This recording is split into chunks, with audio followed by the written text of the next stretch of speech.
Sippers, welcome to this episode of the Tea With Me podcast with me, Shane Todd. It's January. Some people have the January blues. Some people just are on blues. You know, whatever you're doing, hope you're enjoying yourselves. Hope it's a good start to the year. We are firing out these episodes at the start of 2022. Carl Frampton last week. Another guest episode this week, which I think you're very much going to enjoy. Before we get into this episode, before I tell you who this episode's with, Dan, should I tell them who the episode's with first? They can see it in the title. That's fair. We're sponsored by none other than Thompson's Tea. These are the guys behind Punjana. You know, and you know a lot of people go, well, you know, Punjana's great and all. Well, it's Northern Ireland's number one selling tea, so yeah, it is. These guys are top of the pops. I don't know who officiates the sort of charts for tea selling here, but all you need to know is Thompson's are top of the pops. Look, a lot of tea makers and their families over Christmas, you know, these guys really took it easy. They put the feet up, they ate, drank, and they were merry.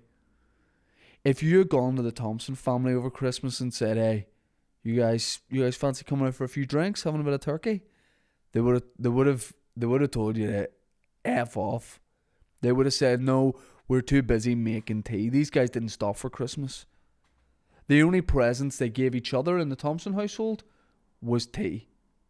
Their own tea. These guys, let me tell you, these guys are barmy for tea, and you can taste it. They make Punjana, which people go, hey, is that exotic? Well, if you call Belfast exotic, it's made in Belfast, it's drank in Belfast, and other places like Moira, like Ponty's Pass. Is that real? Don't know. Ponty's Pass, Ponty's Pass, Monty's Pass. All those places, everywhere they're drinking it.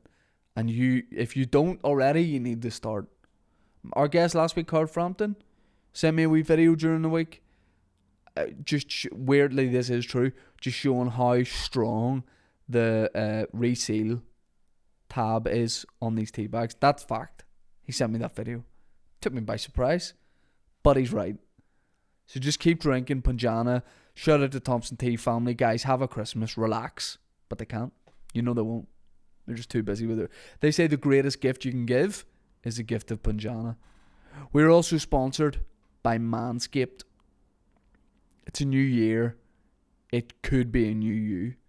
If you're someone who keeps things ship-shape down there, keep doing what you're doing. If you're someone who spent 2021 with that mid-body foliage, change it. What are you doing? Are you a gentleman who you living in the past? Are you in the wilderness? Is it a wilderness down there? Do you have a lot of pubic hair is what I'm saying? If the answer to that is yes, you need Manscaped in your... Manscaped is the number one in men's below the belt grooming. These guys have the Lawnmower 4.0, which is this wee thing. Listen, look. Don't say that noise didn't excite you. You know what I'm talking about. These guys have ball deodorant, ball toner, ball wipes. They've got the products for the modern gentleman, but don't just think it's modern gentleman who can use it. If you're an 87-year-old guy listening, and you're like, I've spent 9 decades of having a big bush, sir, don't worry, we got you, man. Get one of your grandkids to phone one of your grandkids and say, listen, I need the Manscaped Lawnmower 4.0. I need to take care of my pubes. And I'd say your grandchildren would be more than happy to help you out. Not like if you can't do it yourself, get a third party to do it, but not someone you're related. Manscaped.com. Use the code TEAWITHME for 20% off and free shipping. And you're going, but I've never shaved down there. What if I cut myself? Anti-snag technology. Anti-snag sounds like a Scandinavian relative. It's not. It's a thing they've devised to make sure that you don't cut your ball back. I tried to come up with something that rhymed there, but I couldn't. I just went with the literal thing. Manscaped.com. Use the code TEAWITHME for 20% off and free shipping. This episode of the Tea With Me podcast, episode 144, is with a guy that I've been a big fan of for a while, Daniel McKee. Now, this guy you will know from the show Married at First Sight. If you don't know him from that show, you're going to enjoy this episode just as much because he is an infectiously happy, spiritual, enjoyable guy. You might want to use that for his LinkedIn. I don't know. But yeah, look, this is not Married at First Sight's not a program I watch every episode of. My wife watches it. I see a little bit of it here and there. But when I saw Daniel on the show, I thought, never mind the fact this guy's from here. I said, I gotta get him on the podcast because he seems like someone you want to have a chat with, you want to be around, and that's what we're gonna do for the next hour or so. So enjoy this episode of the Tea With Me podcast with my guest Daniel from Married at First Sight. Daniel, are you a tea fan? Oh yes. How strongly? Not how strongly you like your tea. We'll get into that, but how strongly would you be into tea? It depends on the bag, doesn't it? Yeah. I'm a big fan of the green tea. Over regular tea? Over a breakfast tea, yeah. Now that's not very common in Northern Ireland, is it? I'd say it is. Most of my mates would drink a green tea. You think so? I'm not. Is that like an Antrim Coast thing, or? I don't know. I think closer to Belfast. I think green teas. I think it's definitely acceptable. Like I like a green tea. Do you? But there's some places where you can't let people know that. I think a lot of places in Northern Ireland. I think Northern Ireland's modern. I think it's accepting. But there's some places that aren't ready for green tea just yet. But don't get me wrong. I love a builder's tea. Yeah. Well, does that make you appreciate the builder's tea more, do you think? Exactly, a bit of variation. Keep things fresh. Have a green tea in the evening, maybe a breakfast tea in the morning. How many teas would you have a day? Oh, it varies depending on my mood, but I would say a good 4 cup of teas. Bad mood more tea or bad mood less tea? There's a tea for every mood, isn't there? Yeah.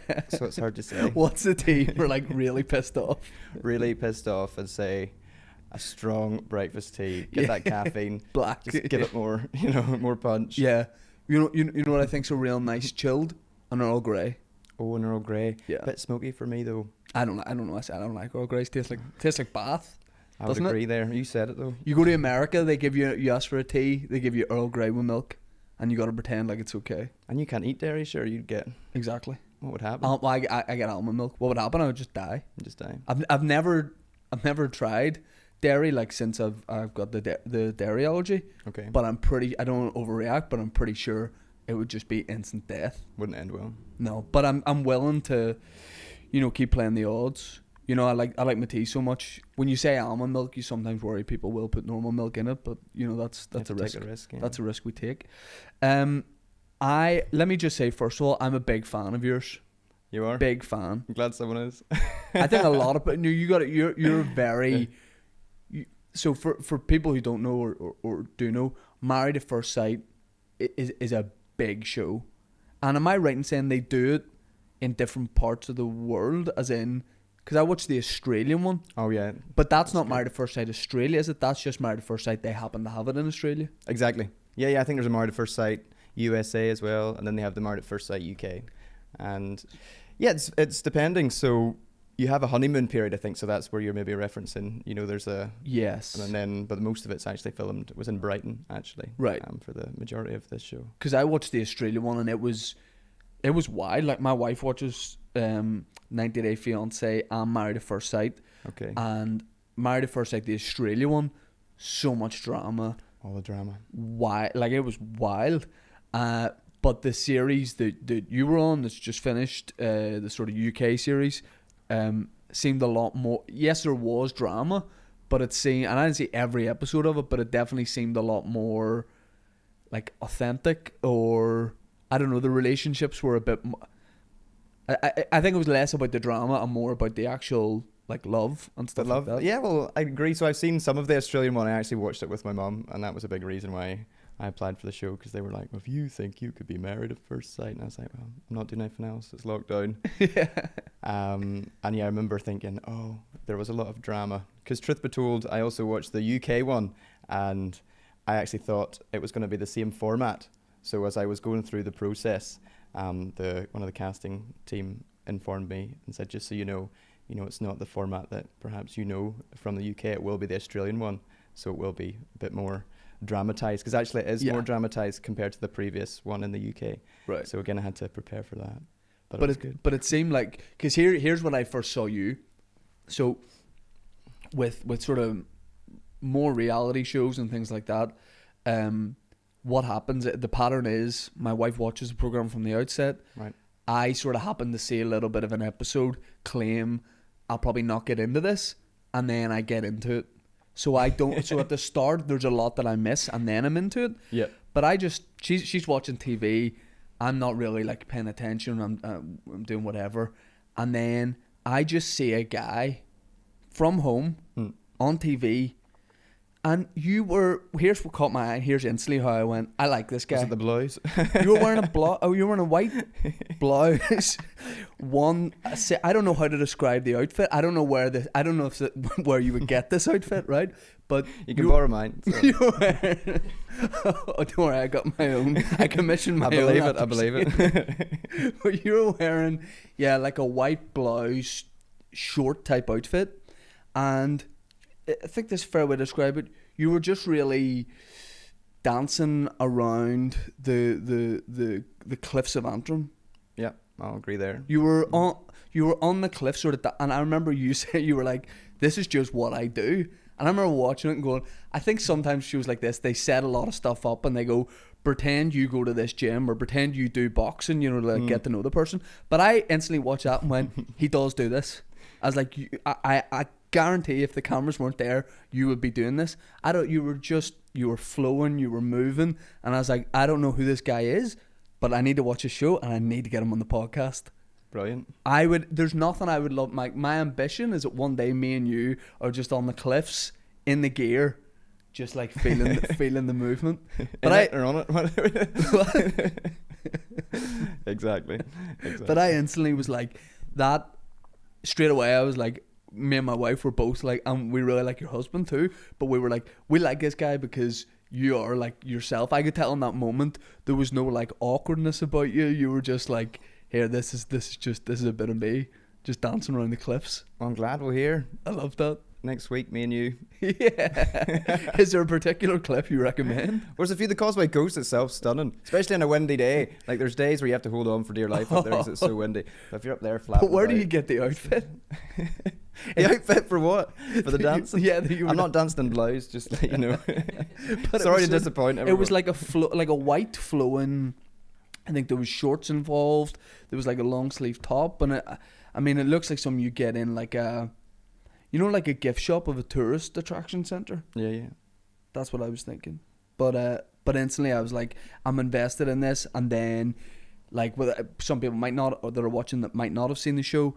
But then when you met your husband in it, I think I was so invested in that because I was like, this is perfect.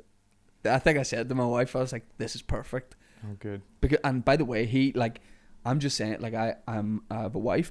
But if I was on that show and I was single back in the day, and Matt had been who was there, I'd be fine with that. You'd be happy. He's a 10 out of 10, beautiful guy. I'm punching. He's a good lad. He is no. But like, look, I think you've both done well out of this. Yep. But he's good. I would have been delighted. And there's so much I want to ask you about the process of a show like that, totally, like going into a show and loads more, but. On that show, if people don't know, is this a fair way to describe it?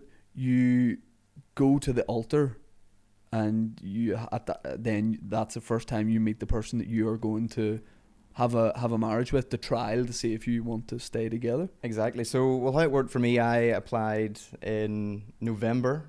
Can't remember what year it was. But last all year, the years blended. All the years. Yeah. So it was in November anyway of some year, and I applied, and then. There was like 3 months of you have to do interviews, you have to do phone interviews, then you do Skype interviews, then you do an in-person, and then you have to speak to psychologists. And the whole idea is for you to really understand your own love language and to find out who you are as a person. So the more honest you can be, the more likely they'll ideally find you a match. So once you go through all that, then you wait for a couple of weeks, and then I just got the phone call and it says, well, we have a match for you, but you can't tell anyone. He says you weren't even allowed to tell your friends and family. They wanted you to keep it a secret right up until the cameras were there. Yeah. And then I had to go into quarantine for 2 weeks, which was lovely. Put me in a really fancy hotel, so I was treating myself. That was a highlight of the whole experience. Sorry, did you keep it as a secret, or were you telling a few relatives? I did tell. I had to tell a few friends, and my mum and dad were like, "What's going on here?" And I was like, "Well, this is the situation." I acted a little bit excited, but they still didn't know I was getting married. They knew I was going to take part in a show. They didn't really know which show or what it was. Yeah. And then, rightly so, the first time I meet Matthew's at the altar, and I strut down the aisle. I think they picked me to walk down because I got the long hair, got the blouse, you know what I mean? So I said, all right, I'll do it. I don't mind. And then that's, you just lock eyes with this person. And I think you really invest your time in it. Yes, it's a show and you go for fun, but to be chosen and then to go through the process and then to say you've been selected, we have a match, you are nervous. You know what I mean? It's very overwhelming. Not that I've been married before. But it really felt like it was the real deal. And I think the reason it felt like that for viewers too was, I think because we are so used to reality shows, I think you can see people's intention for going on shows quite easily nowadays. Right. I think you're on there for money, you're there for fame or whatever. But I think the reason it's worked out so well between you guys is, and straight away, you could tell you're both there for the right reason. Like you're both there to actually find someone, and. Yeah, it's such a, like, marriage to me, that's what seems so crazy about the show, that you're going to do this big thing, marriage, but you don't know who this person is. And I suppose, like you say, there's psychologists talking to you, they're trying to find out about you as a person, but do you think, are they trying to put you with someone that they actually think you'll have a relationship with, or is there also an element of it's TV, so they're going to put you with someone that will give you good TV? Oh, I think there has to be a balance for it to be entertaining, I'd say, totally. Yeah. I think maybe me and Matt have talked about this as being the first gay couple in the UK series. Maybe we have a bit of an advantage because it was maybe in their interest to make it work and to show that side of things. I think Channel 4 are very good with that. Yeah. So in many ways we did have trust that Channel 4 would do that. But actually, a funny story, I kept getting phone calls near the end, kept asking me, what age would you go to? Like, how old would your... what age are you? I'm 28, right. And Matthew's turning 40 in March. Right. But they kept asking me and ringing me, so I was expecting a geriatric at the end. Because you just never know. Because like you say, are they doing things just for TV? He's you always 93. have that doubt in your mind. What are they going to do? So I had to be open. And I remember telling my mum and dad, I was like, well, just so you know, if someone comes up in their 60s, I didn't choose them, but I will give it a go and I'm sure they'll be lovely or whatever. So you just don't know what you're putting yourself in for. Yeah. But I think with me and Matt, they were really good in that sense. But I think some couples, maybe, they all had elements of working, but also elements that didn't. So it was that kind of mixed. And how much of it does it feel like a process? Like, because when we're watching the show, we cut between you guys and this other couple and this other couple, and you just do meet for these dinner parties. But did it feel like a big shared experience, or did it feel like just you were in almost your own bubble of you and Matt? I think I was very much in a bubble with Matt and myself. Yes, you meet the other people at dinner parties and even off camera, we all see each other. But in terms of our experience, I just grew really connected quite quick with Matt, and I think we kept ourselves to ourselves, so away from the drama. We weren't really involved in that, which is probably boring if everyone was like that. It would be dull TV. Yeah, I love a bit of wine throw, and I like to watch it per se, not necessarily do it. But I think it was a shared experience between Matt and I, and we did make friends. But when I look back, I think that's what really allowed us to grow stronger within the show. Yeah, it was just very genuine from the outset. Good. And I think even the fact that, like you say, like first gay couple to be on it was never really. I don't think many people were watching that going, well, let's see how this works out between a gay couple. It was just two people. Yeah. But I want to ask you about going on the show, I suppose, and what was going on the show like compared to your expectations of it? What was the reality versus the expectation? Interesting. I suppose I don't want to say I knew it would have been a challenge, and I like to go into things not having much of an expectation, so I didn't go in with it being necessarily high. I really went in knowing that it was a TV show actually, and a lot of those things are quite edited. And I was actually impressed in how organic they allowed me and Matthew to push through with our relationship. We weren't coaxed or encouraged to say certain things. They really did leave us to our devices, and that was refreshing, because I maybe thought things would be a wee bit encouraged or poked and pulled, but actually they were really accommodating for us. Were you thinking, like, maybe as the gay couple, like you say, you know, they do try and maybe make people argue or get a bit of tension or drama, you know, maybe people were thinking, like, you know, they're, you know, between two guys, you know, you can, especially because you've never met, like, there would be some sort of fireworks, but not like in a good way, like tension or there could have been drama. I don't know, like there was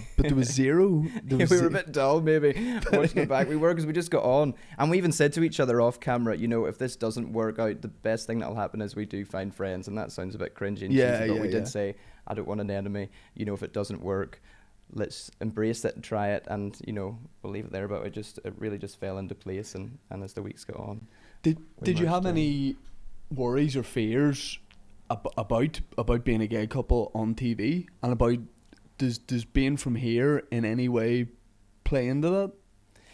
Well, I'm naturally quite confident in that side of me. I suppose naturally that takes a while to get to that place. Growing up in Northern Ireland, especially the North Coast, I guess, yes, does have its areas of concern there. You know, a lot of closet cases on the Causeway Coast and Northern Ireland in general, all over, you know what I mean? And it's it can be quite conservative, can't it? But for me, I kind of take pride in who I am and push through. So in many ways, I was empowered to go on and say, here, this is who I am, and I love being gay. I'm proud of it. Yeah. And I didn't really have any nervousness. And haven't even had any trolls. Well, watch this space, but incoming. But everyone's been so warm and so welcoming to both me and Matthew, and even the responses we have from mums and dads of kids who are gay and things, just saying, you know, this is really nice to see, and we're proud, and keep doing that. So I think that made it special. Growing up in the North Coast and Port Ballantrae, around that area, like, was it difficult, like, growing up being gay, or did you have a largely positive experience? Because you would naturally assume that it wasn't positive. You know, I would naturally assume it wasn't positive, not because of the North Coast specifically, but just, I suppose, anywhere in Northern Ireland or the UK. You know, 28. You think back to 15 years ago or so. Like, I remember having a very immature attitude towards all that sort of thing whenever I was at school, and with no malice, but you would have been pretty ignorant about that sort of thing. What was it like growing up? Well, I suppose I was a closet case till I was about 17. I always knew I was gay, and I told certain friends, but I got the courage to pluck up and, you know, come out, as it were, when I was 17. And how did you do? Was it anything wild, or was it just like a text? No, I said to my well, this is an interesting story actually. So I had a guy I was seeing come over to the house, and I says, "Oh well, Mum, I'm gay," and she's like, I know. But it's such was a big... disappointing? All right, thanks. I thought I was a lad, you know what I mean? What? And see, my dad was like, oh, okay, what's for tea? So that was nice. You wanted way more than that. I know, because it's such a big thing. You know, you build it up. Yeah. And then, like, I'm going to say this, and it was a bit of an anticlimax. But that's so nice. I'm so grateful for that. My friends, everything was encouraging. Yeah, because before that, I was playing the lad, and, you know, I had some girlfriends who had those old beards. I look back and laugh, but what was one thing you did to try and seem like more like macho or appear straight? Like, was it like, did you feel like if I dressed this way, or?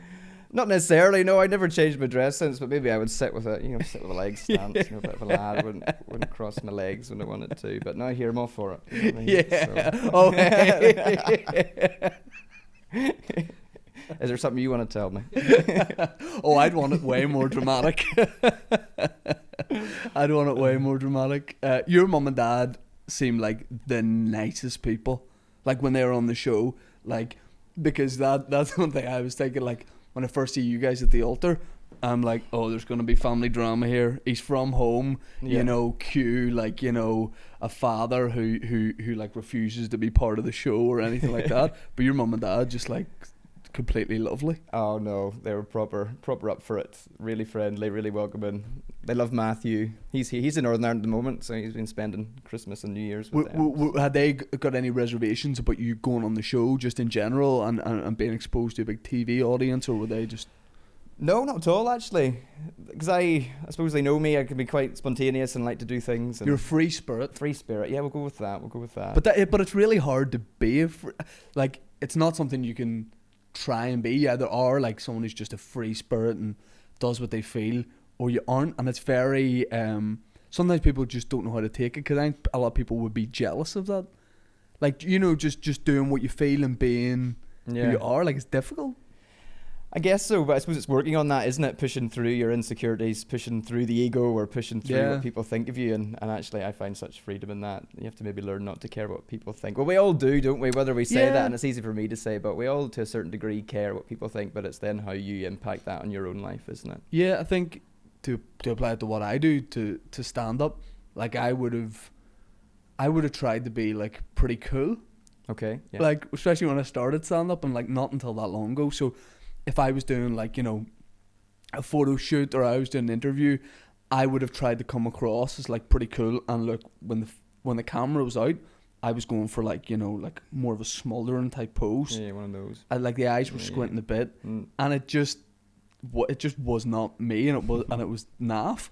And then I've realized, like, the older I get, like, I'm just a silly guy.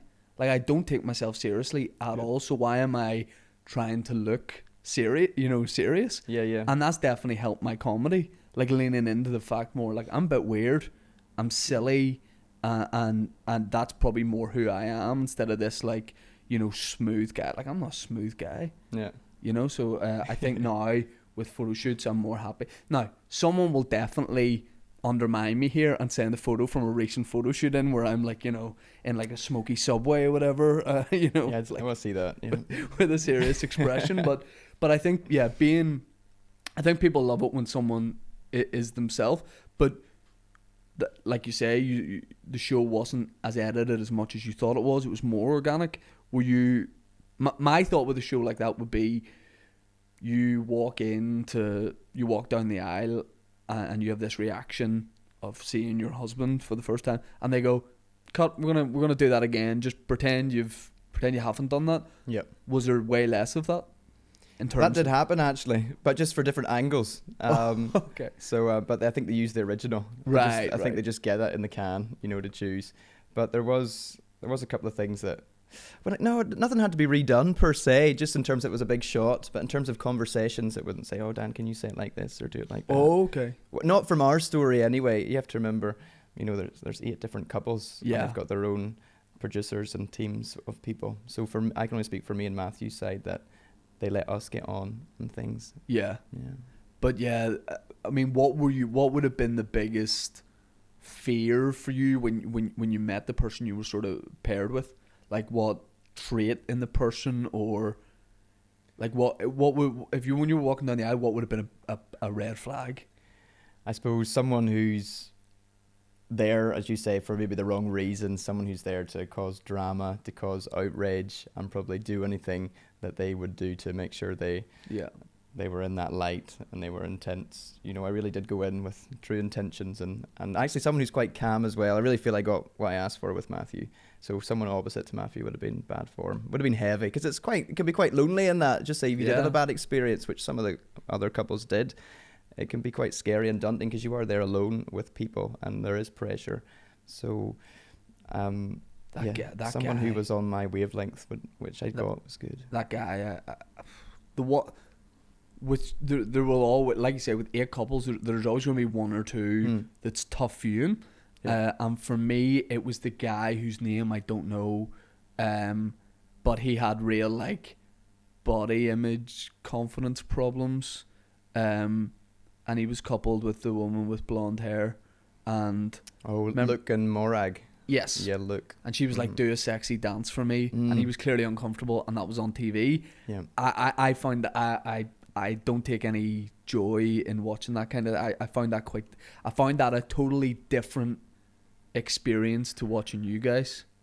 where I was like, that felt like reality TV that I was watching. That Okay. felt like it was there to make me uncomfortable. Right. Whereas with you guys, it's like it's more of like a genuine love story. I'd say so. I suppose, again, all the couples, I'd like to think, go in looking for that love, and they had a harder experience, didn't they? Yeah. And I think that particular scene, she wanted a bit more va-va-voom from Luke, or wanted to be able to have a good night of some lusty love. I mean, he was trying to encourage it. when someone says do a sexy dance, it's difficult to do a sexy dance. I'd be like, jog on.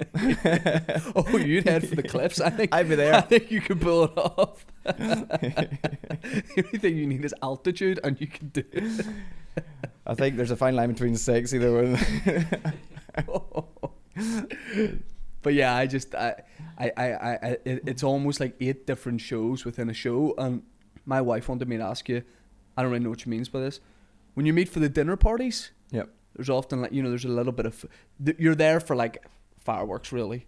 This person to be confronted about this, that person to tell you about their experience with that. But my wife's question is, see the way there's a little bit of food out there? There is, yeah. There's very like little. There's very little food. She's wanting to know, do you get a dinner separately to that, either before or after? Or is it just, here's a small amount of food that has to do you for the night? Yeah, we get a dinner. You get a dinner Before or before. after? Right. And then, no, you got a dinner before, and then you got some nice food, very small, but more for show, would say, but you do eat it. And then at the end of the dinner parties, there was always a lot of pizza for the cast and for the crew.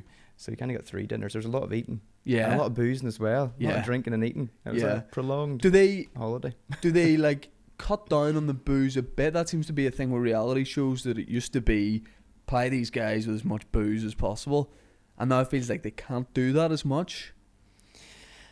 I think there was a wee bit of push and pull with this one, because it was the first time they've done this format within the UK, so there wasn't as many restrictions, I'd say, on the alcohol. So it was very much, free there for the taking, and it was within your own interest. And if anyone wants to get too drunk, then they would be encouraged to have some water. Someone would come over and be like, there's a little water. But actually everyone was fairly okay. Everyone could hold their drink. Maybe that was part of the casting. Did you have any moments on the show that you look back on that you find uncomfortable, like moments involving yourself? Like, was there anything that... Moments involving myself. Some of the dinner parties, I would say, were quite hard, because it was high intensity. So you're waiting all day to go on, and there is drama, and I really don't like being part of it. I don't want to. I feel like I can take it on, and it can be quite draining. So actually, sometimes when it was quite heated at dinner parties, I felt quite tired and a bit down being there in some ways, because it was so heavy and it was supposed to be a good experience. But then that's just life and relationships, and it just highlights that it's not always plain sailing. So a couple of dinner parties, me and Matthew both like, it was so heavy tonight, because we were having such a good time, and to see other people not, there was a sadness there too. So it was mixed sometimes. It wasn't always plain sailing. It was quite an emotional journey for everyone. Let me ask you about, since you've finished the show, obviously your social media grows and people get to know you. Any followers that new followers that made you go, oh flip? Anyone in particular that... Oh, Shane Todd. Well, I mean, that's gonna be the main one, obviously. But any Do you know? I'll be honest. I don't even know how to filter through. You know what I mean? So it kind of went up, and then I don't know how to look through. Bieber could be following you right now, and you have no idea. Is that the height of you've made it? Is that right? If it's Bieber or Eamon Holmes or someone like that. Eamon Holmes, Mary Berry, that'd be a treat. But no, I don't actually know. I have not looked. What was the first time you got recognised after the show? What was that like? Well, it was actually straight on. Me and Matthew did the Great North Run in Newcastle, and we thought, oh, no one will really notice it or something. But we were getting loads of people, and at that stage we weren't really allowed to be out and about, because we would have given the ending away. So there's a lot of people coming up saying, oh, you're still together, and things like that. You're like, no, it's not, no. But then it gets to a point where you have to live your life, you know what I mean? They encourage you to stay in and not keep a low profile, but you can't sit in your house. But there was no doubt that you guys weren't going to be together, you know what I mean? Like anyone who watched the show for a couple of episodes, there was never any doubt. No, well, I'm glad of that, and it is just going from strength to strength. Well, some couples made it to the end. Everyone who stayed made it to the end, but a lot of them fell after the show. Didn't quite work out once real life came back. You know, they decided that it wasn't for them. After a show like that, do you say, we're all going to keep in touch, and then it becomes difficult? Surely it becomes like quite difficult. 100%. Well, you maybe know yourself. Yeah, we've got a WhatsApp group, and people, you know, naturally have other projects and move on and things. Have some people left, or are people just not talking as much? I think, well, everyone talks. Everyone's friendly per se. I don't think anyone's left the group, but everyone got on well at the end of the day, and a lot of people realised, you know, it's even people who didn't get on well, they realised that it was a show, and they let. Is there any dead wood in the group? Is there anyone you're like, come on? For me, no. It's like when but you know what I mean. When you organise, you know, when you go on a stag, and there's some guy who can't go, and then it's the day before and he's still in the group, and you're like, mate, you're not coming. Why? What are you doing in the group? Bad form, Alan. Bad form. It's always Alan. It's always an Alan or a Phil. No, I don't know. And what about like photos and things like that? Like, are people coming up to you, and how are you finding that? Like, is it weird, or does it feel No, natural? I guess I'm just grateful. People are nice. You know, like everyone is so friendly, and they say nice things and say, "Oh, it's really nice that you're still together and keep being strong." But yeah, I've not had any psychos come up. What's a barometer of success you would really like to like? Is there like a local thing where, like, if you were given the Christmas lights or something? Well, the Christmas lights is a good one, and you know, shout out to Hollywood Town Council for 2015 switch on, which I asked to do. But I did the Christmas lights here. Did you? Yeah, but I asked to do it. They didn't turn you down, did they? No, I was doing a stand-up show called Hollywood to Hollywood about gigging in America and then coming back here. And as part of the show, I was talking about switching the Christmas lights on. And then I wanted the show to finish with me saying, I am doing that this year. So I had to email the council and say, guys, just throw my hat in the ring here. And I did it. And it was me and the mayoress of North Down. And she's wearing the bling. Ooh. We're on the podium. There's literally dozens of people lining the streets. It's wild. And we do the countdown. And as we're on like 5, the mayoress says, I'll hit the button. You stand back. I was like, that's not why I'm here. I said, I'll hit the button. Okay. And she said, no, it's tradition that every year the mayor hits the button. And she was, no disrespect, a little bit older. She was getting on like a little bit. And your reflexes wouldn't be that sharp. So as soon as it got 2-1, I swear to God, Mike, who films this podcast, not here today, has video evidence of this. When it gets to 2, she puts her hand out, and I just slip in there like a frog's tongue, like a frog's tongue, like fast before, and I hit the button. And that's one of the greatest achievements in my life. And she spoke to you since? No, I'm banned from the town, but.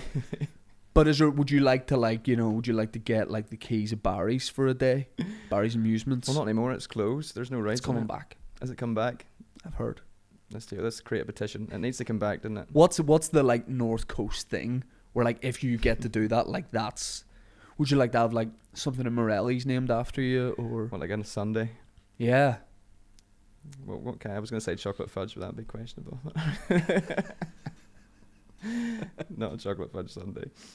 But do you know, with those kind of things, I would say I enjoy them too, but it wouldn't be a peak of success. I think for me, I would just love to be comfortable. Like I've got a meditation retreats business, Wild Bay Retreats.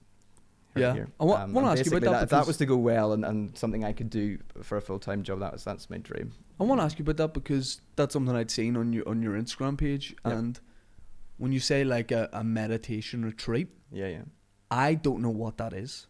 Okay, you have to. I'm not like. See, I tried meditating once because I read it's really good for you. How'd it go?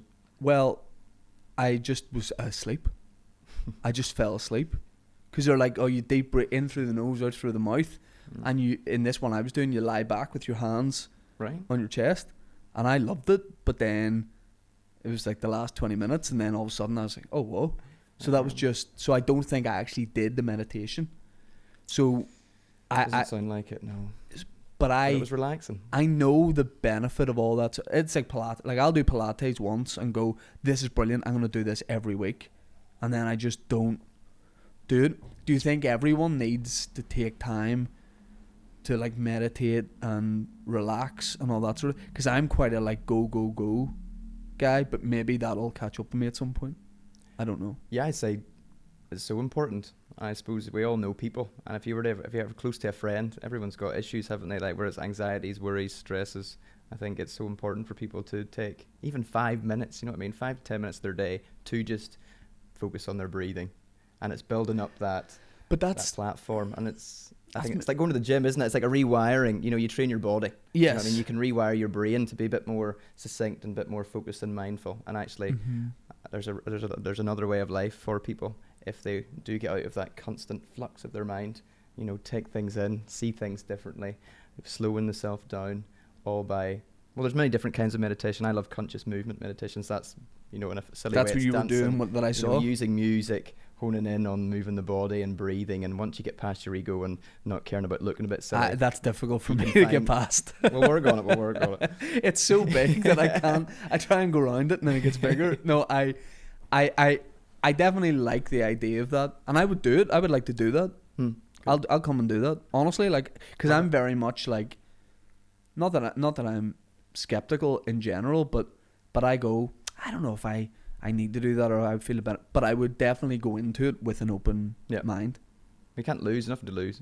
But and like around where you do it, that's probably a great part of it too. Totally, the scenery itself just makes everything a bit more epic, doesn't it? Being and using the elements, if it's windy or even it's rainy, just like dancing in the rain, but you honing in, it's not just dancing, it really is focusing on your breathing, feeling the movement, utilizing the senses, and kind of just getting lost in that. And then there's a real sense of bliss that I find from that anyway. And people do this over a weekend?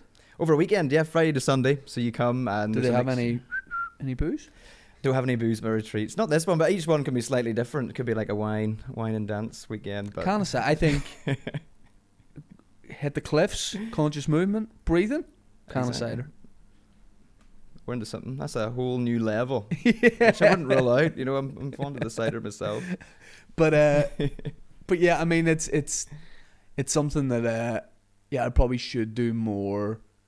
I mean, even like, I don't know. I rush. I'm a rusher. Okay, yeah. I'm always rushing. I don't have like a crazy pace of life or anything, but I always feel like I'm rushing to do things. The next thing. Done. I've got a kid as well, so there's always like something to be done, or you're rushing back to see him or anything like that. But do you recommend I take 5 minutes a day and just breathe? Totally. But you can even be mindful without having to sit and close your eyes and breathe. Can I be on my phone? No. During that 5 minutes? Do you know, if you're being mindful, if you're actually focusing on what you're doing, I wouldn't call that meditation, but you can be more mindful in your day. I guess that's what I try and strive to be. Instead of, the way we're always scrolling, but actually we're not really looking our way. We're just kind of doing things. Our minds are somewhere else. So I guess it's just having conscious awareness of the present moment, which a lot of people, I don't even like. It's a work in progress for everyone, isn't it? I just happen to try and do little bits every day. Well, we'll put a link to that in the description of the episode. Thanks. And let me ask you, what else would you like to do like after the show? So I imagine a show like that, can open doors, can start conversations. You get an agent, and all of a sudden you can connect with people easier. But is there more like TV stuff you'd like to do, or has it sparked an interest in anything else? Well, I suppose, like you say, it opens a door, and probably doors that maybe Matt and I don't know at the moment. So things coming in, and once you have an agent, things do change. So there is talks about perhaps, maybe a potential other show of sorts. I think a spin-off. I said to Dan before this, because Dan doesn't, Dan isn't an avid watcher of Married at First Sight. But I was explaining it to him, and I said, these guys need to have a spin-off. A spin-off, you and Matt. I don't know what it is, but I'd like to see it. Some kind of dancing / Take That tribute band / cider dance cider dance cliffs, Christmas lights. Yeah, usually just go around and do as many of those as possible. but yeah, I think I don't know, maybe it's exploring here and like different parts of our like nature. There's plenty of it. Plenty of the nature. I don't know, but I just think you're great on television, and you guys together or you separately. Yeah. So like, that's very kind. I just don't know what you would like to do. I suppose it's variable. Anything that would come. Yeah, it would be great to be able to showcase Northern Ireland as a beautiful place for people to come visit. Maybe highlight, meditation and I guess gay relationships and who knows if me and Matthew get properly married in the future. Because newsflash, you don't actually get married on the show. That's you got to tell me about that as well. Yeah. So I thought that you did, and then I realised that's probably silly to think that. So it's almost like a trial. Is it like it's like a trial? So it's a promise ceremony per se. So you go Right. through all the motions, but it's not actually a legally binding wedding. Even though we do agree to wear our rings. Still. Oh, you wear your rings? Yeah, of course. It's So good. do you consider yourself married? Like, would you say I'm married? I guess it's more like a promise ring at the moment because Right. there's no legalities around it. But we both went in wanting this, and Yeah. it has happened. So I feel like I'm How long have married you guys man. been together? Like in Has it been 9 months? What, April, May, June, July, August, September, October, November, December. About 9 months. But do you feel like because you started with a marriage of sorts that do you feel like it's 9 months, but it's way, does it feel like it's way more because you've It feels like years. I'm yeah. tired. This is what it feels like. No, it feels great. I suppose because it's so concentrated at the beginning. You go through all those experiences. So they did say it's like being with someone for a year, in that Right. short space of time within the show, from what you do, meeting family, moving in together, going out for dinners, having big chats about the future. So it does feel like it moved very quick. Oh, you guys did seem to move very quick. Yeah, but in the right way. Yeah. You go on that show, you don't go in. No, but I mean, half-hearted. like, you seem to move very quick. When they interview, the day after the day after the wedding, they're like, a lot of people were like, oh, we slept in different rooms or different hotel rooms. Well, who's fooling who? You know what I mean? You just have to, if you're into it and you're having it, preach about it. You know what I mean? Go. No gameplay. I like. There's that, no like, time. It's too short. I like that you didn't come out and overtly say like what you got up to, but it was like so like unsubtle. You're just like, yeah, look, we you were like, yeah, we spent a good evening together, and I love, again, that's part of the free spirit thing. We were like, why am I going to lie about it, or why? Exactly. It's Why a show hint about at love. Well, something? hopefully, Yeah, so yeah. I'll But would promote it. you would like to get married for real? Yeah, Matt? definitely. Yeah, I'd love to have kids and settle down and things. That was a big part of me and Matthew, and our journey. Something we both want. Just Yeah. finding the right person. What would you do differently with your official wedding compared to the way it was? Like, obviously not the TV cameras and that sort of, or maybe you would. Maybe you'd make a show about. Not getting married. Yeah. I suppose I loved it being outdoors. I'd love it to be by the sea, ideally. Muzzleton Temple's a lovely place. I'd love to Yeah. get married there. Do people get sometime. married there? I think so. We're Yeah. quite small. Very small because it's not a massive. I think it's an old library. Do you know where I mean? Yeah, It's yeah. that Oh, old aye, library yeah. there. I think it's stunning. That'd be Yeah. a nice place to get married. So I suppose outdoors, in the nature, and just celebrating. Good music, plenty of booze. If you could book one band or music artist, no one's off limits for your wedding, who would it be?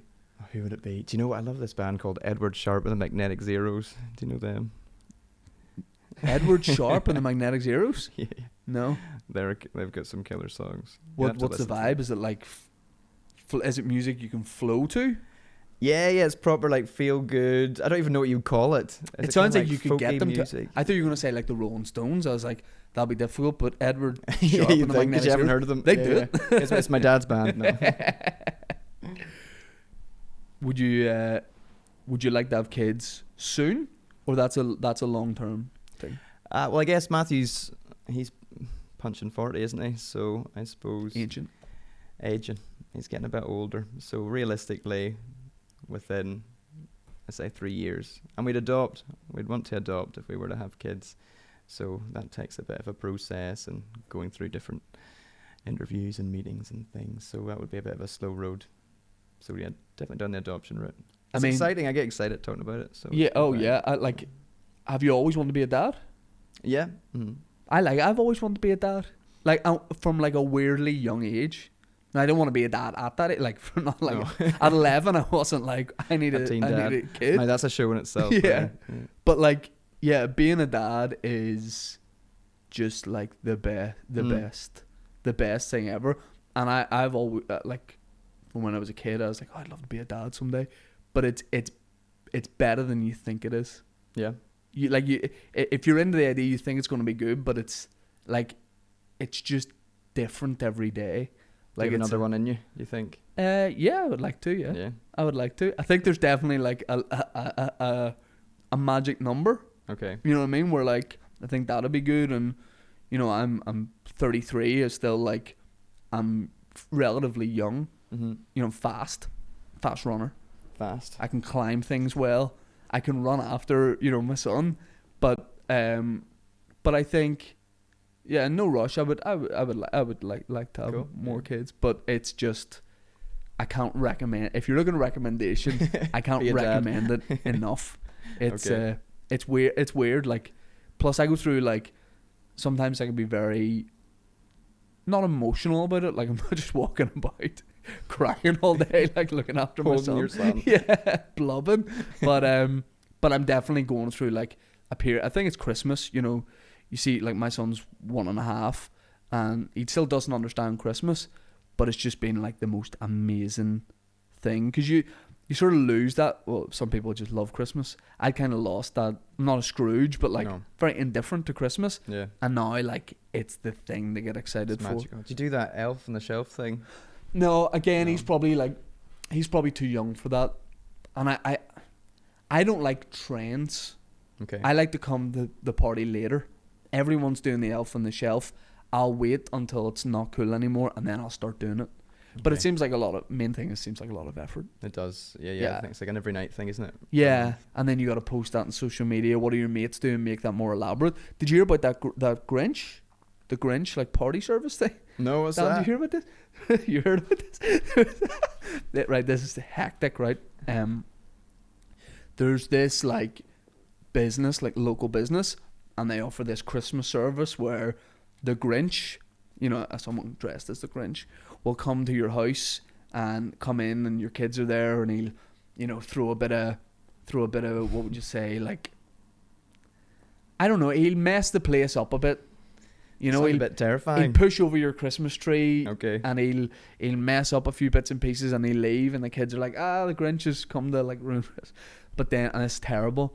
But this family like posted this thing up. They're like, can't believe this, and it was a photo of their house, and their kitchen and house was just fucking wrecked. And they booked this like unofficial. There's like a great like not the Grinch, Okay. but there was like a side company who were like doing it too. And it was just one fella, and he just came in and like legitimately fucking wrecked the house, like as in like the criminal damage to the house.